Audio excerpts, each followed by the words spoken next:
আসসালামু আলাইকুম সবাইকে। তো আমি আজকে একটি নতুন রান্না নিয়ে এসেছি, আচারি বিফ। এটাই সবার মাঝে শেয়ার করেছি। চলুন তাহলে দেখে নেই।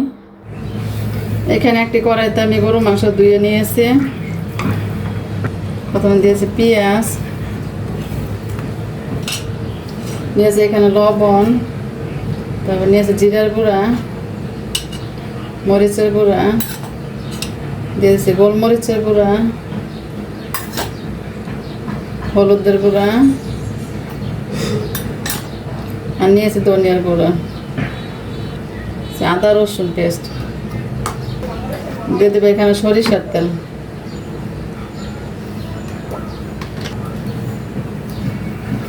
এখন হাত দিয়ে ভালো করে মিক্স করে নেব।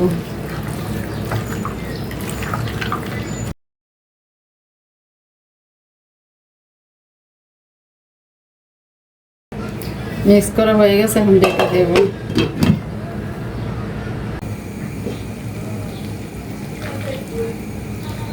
আমি প্রথমে অল্প করে পানি দিয়ে নিয়েছিলাম, কারণ আর পানি দিব না, যে পানিটা উঠেছে এই পানিটা দিয়ে রান্না করে নেব। এখন এটাতে একটা মশলা অ্যাড করব। এই মশলাটা আমি গুঁড়ো করে নিয়েছি, এলাচ, দারচিনি, তেজপাতা আর পাঁচফোড়ন দিয়ে। যেহেতু গরুর মাংস আচারি করতেছি, পাঁচফোড়ন তো দিতেই হবে।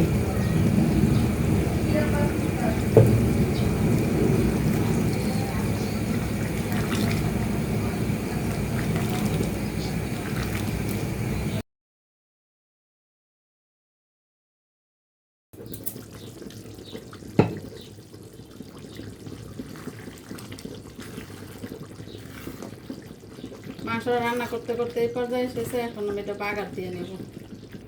বাগারের জন্য এখানে আমি ঘি দিয়ে দিচ্ছি। এখানে আমি পেঁয়াজের পাপড়ি নিয়েছি, পাপড়ি দিয়ে দিব। পাপড়ি দিয়ে বাগারটা দিব।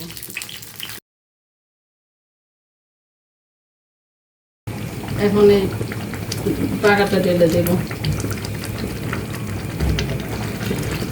দিয়ে দেবো এখানে কাঁচামরিচ আর ধনিয়া পাতা। আর যে প্রথম মশলাটা করেছিলাম, আমি 1 চামচের মতো রেখে দিচ্ছিলাম, এটা দিয়ে দেবো।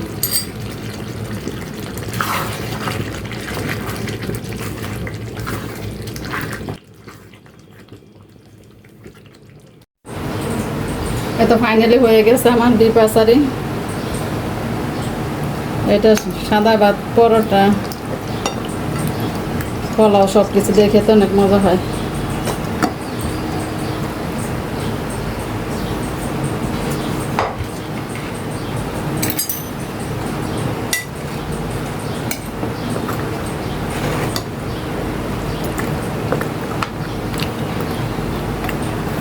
আজকের মতো রাখি, সব ভালো থাকেন, আল্লাহ হাফেজ।